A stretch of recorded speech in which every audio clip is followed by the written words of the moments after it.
Hello everyone, I am Hima Sati Sharma. We are discussing the chapter called Conservation of Plants and Animals. In our previous class, we discussed about Red Data Books, which is published by IUCN. In this lecture, we will be focusing on the topic which is called ecosystem. So first of all we need to understand what is ecosystem. So ecosystem is a system that comprises of all the plants, all the animals and microorganisms which are living in a particular area, along with non-living things like air, water, soil, etc. So if you see your surroundings, if you observe your surrounding, you may find different animals, different microorganisms, different plants surrounding you, as well as you will observe that there is some air around you, there are some water around you, and soil is there or land is there. So these are the part of your ecosystem, and collectively these all plants, these all animals, microorganisms, air, water, soil, which including you, consist of your ecosystem. So there is an equal importance of each and every organism, whether it may be snakes, frogs, lizards, bats, etc., for proper functioning of an ecosystem. So ecosystem can function properly, or it can be balanced only when each and every organism has an equal contribution towards it. So each and every organism is very important for the balance of the ecosystem. For example, in your lower classes you must have studied about food chain. So plant produces its own food, that is, it is autotroph or producer. Now a grasshopper is dependent upon the plant for its survival, and that grasshopper is being eaten by a frog is eaten by a snake, and snake is eaten by the eagle.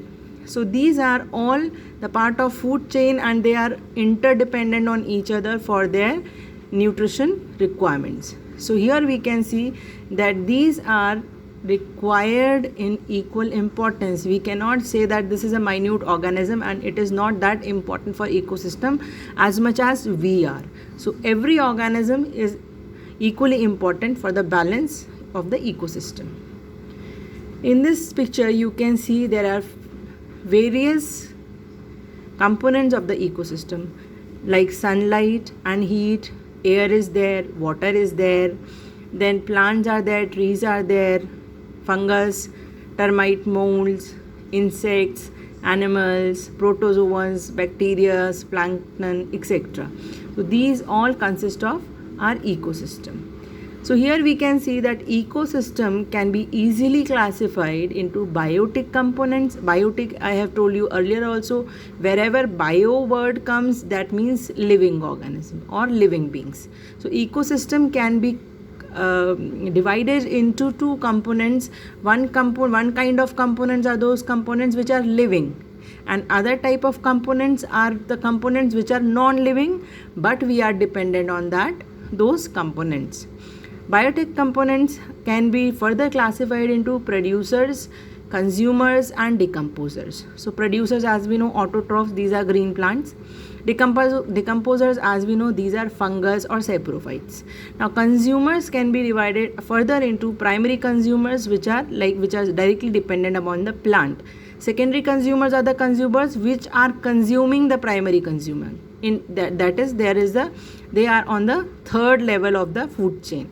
Now tertiary consumers are the consumer which are eating secondary consumers. Okay, now abiotic components are the components of the ecosystem which are not living but are very much essential for the survival of biotic components, that is living organisms.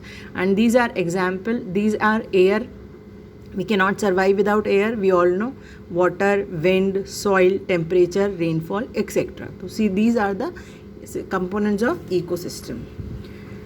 So biotic components of ecosystem are living components, and these are called biotic components.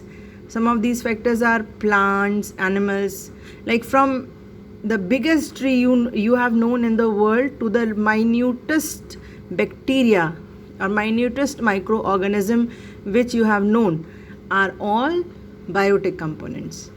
Now abiotic components of ecosystem are the components which are living chemical and physical parts of the environment, and that affect living organism and the functioning of ecosystem. Example are air, sunlight, atmospheric temperature, rainfall, minerals.